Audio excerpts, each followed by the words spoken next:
Good evening or good afternoon. This is David Cohen, me again, because it is, you got it, Sunday. Okay, so this time we were not inhibited, prevented, or whatever by whatever else. We are sitting here, I'm talking to you. Now, a few things before I start today. I have been told repeatedly, on the one hand, that people appreciate and like my, they say, calm way. This is how I am, this is who I am. Not only because I'm Greek origin, but also, after you have seen as much as I've seen, natural disasters, earthquakes, civil war, terror, everything, what can really unsettle me? Some things do unsettle me. These are idiots, clowns, people who keep talking about things they don't understand, or they do understand but follow an agenda globally. That refers to politics, which is why I am against the mainstream. Not because it is a principle, but I have my principles, where I'm not with the mainstream, I'm not woke, I have never changed, I was a liberal. I'm a liberal now, but not in the modern sense. Fact of the matter is, I have been, on the other hand, marked as somebody who does rants. No. I made it. Yasmin is laughing again because she agrees I do rant. No? Well, so to all of those out there, Yasmin agrees with you. I disagree. And I don't beg to disagree. I disagree. And why do I disagree? Because I still speak my mind. This is why I started this. And it started back then with the Leica Deluxe 8 and the Fujifilm X106. Good. What is today's rant about? Second time. I love the fact that we don't cut our videos as others. Good. There are only a few people on YouTube I watch more, but because they entertain me in a very negative way. It's still entertainment to see how somebody's making a fool out of himself. But out of those who I really appreciate used to be PetaPixel. 2 weeks ago, they made a video on YouTube, you will find it underneath, where they were talking about the Leica SL3-S. And I have to say, I was not only surprised, of course not positively, I was disappointed, and I'm really thinking about at least reducing my time with them. What is it about? They wrote as caption, why would you buy the Leica SL3-S? It is already negative. The first few words already show you the bias. It is not an independent review. It is not something that at least tries or attempts to be neutral or at least unbiased. It is from the first second a collection of, we already know what we are going to say, negative, negative, negative. Now, today's rant is how I want to correct them because they're wrong. And I have more facts than them. First of all, what is the Leica SL3-S? It is the newest and latest addition to the SL camera series.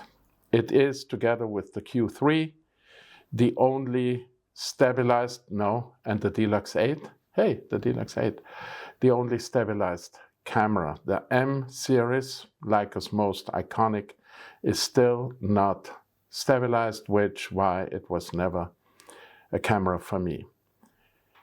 The SL3-S, as every S model, is, you can say, the reporter camera or the hybrid camera, whatever. It is basically the SL3 with 24 megapixel compared to the 60 megapixel of the SL3, and it has a few other things that many other cameras don't have, which were downplayed or outright not mentioned, or even if they were mentioned, they were kind of pushed away. First of all, compared to, and I will go into that detail, compared to Sony, Canon and Nikon cameras, I will compare it afterwards, and you will also see a table. It is the only camera with content authentication. It is the only one with external SSD recording and with open gate video recording.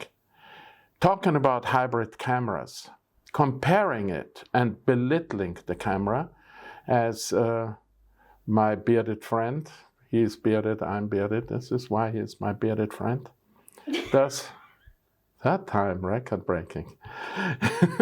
And I don't even try to be funny. So as my bearded adversary there says, is when we talk about hybrid cameras, then this is the hybrid camera. First of all, I mentioned it, 3 points that are unique to Leica. Marketing wizards call it USP. It has the best Leica autofocus ever. Wasn't mentioned or not given the place and emphasis it deserves. And it is, as all the Leicas, handmade, as all the major Leicas. The Deluxe 8 is made in China. It is handmade, made in Germany, and I don't even want to talk about the advantages, the virtues of the menu and everything else. It is a very, very solid, nicely, whatever designed, produced camera. Now,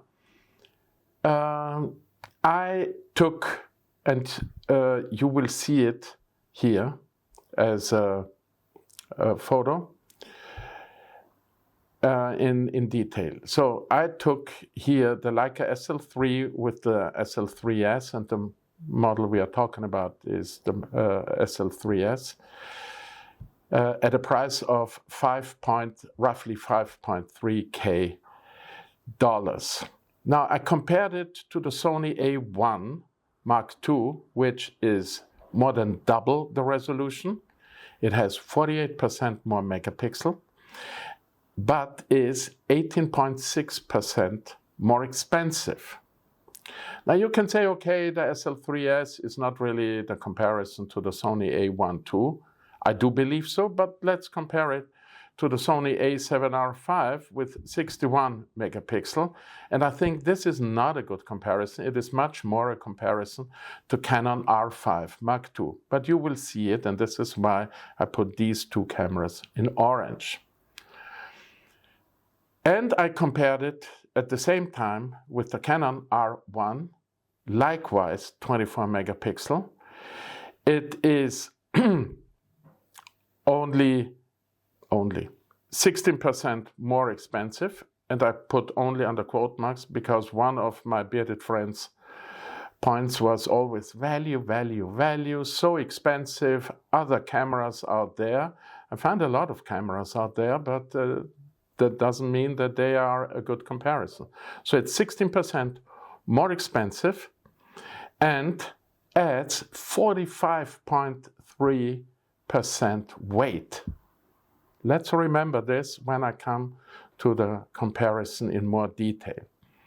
So we compare it to a camera that has more megapixel and is more expensive, 18.6%, and we compare it to another Canon model, same megapixel, but 16% more expensive, which was never mentioned, and is more than 45% more heavy. It is this monster here.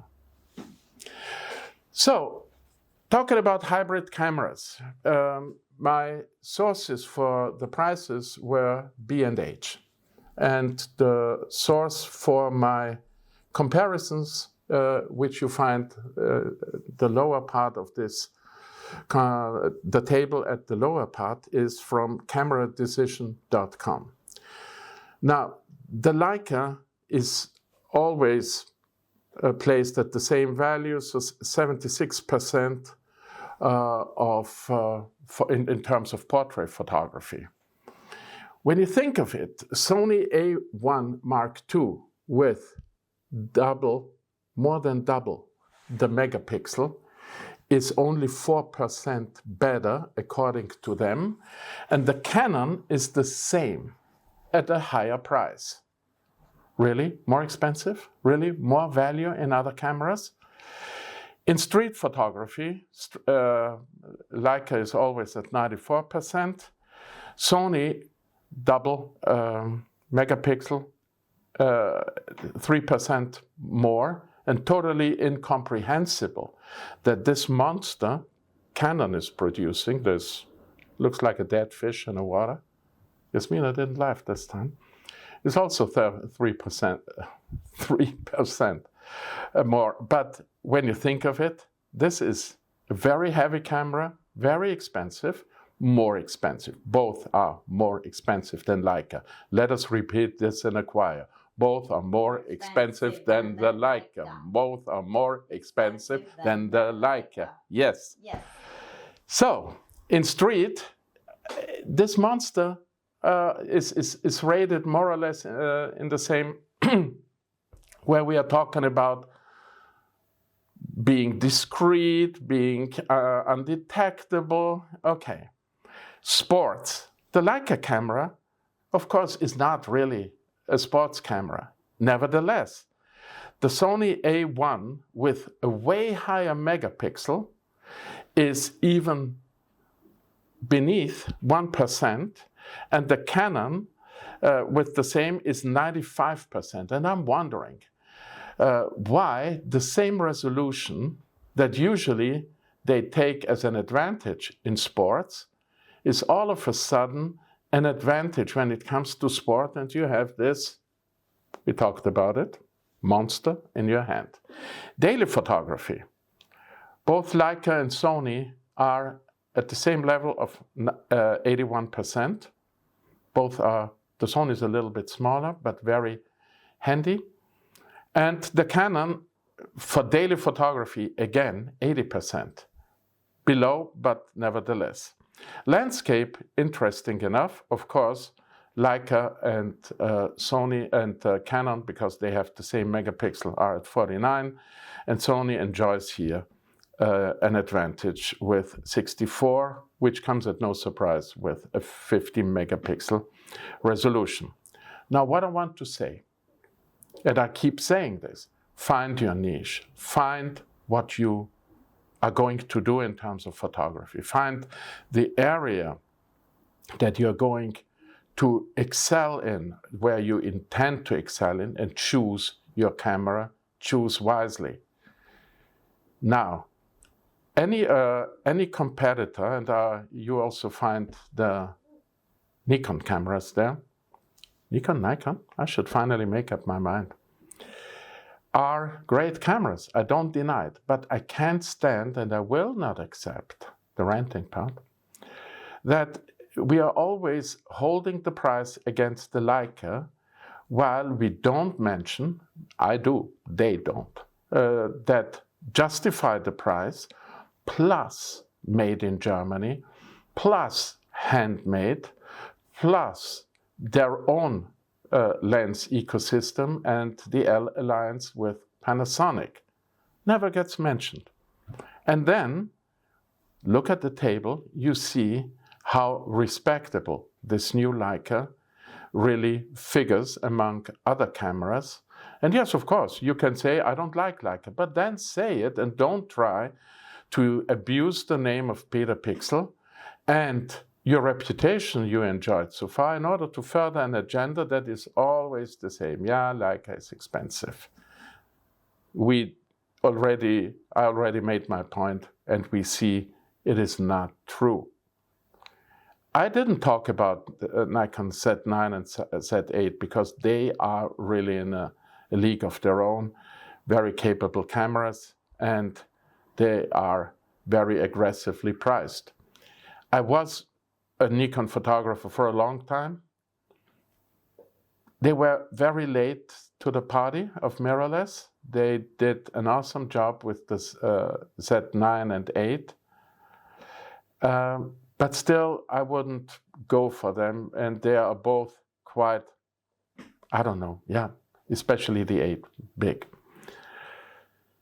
Now, where does this lead us? There is always, and this is why I'm talking about influencers, and in a way they are influencers. They were taken over by PetaPixel because they found already themselves out of job.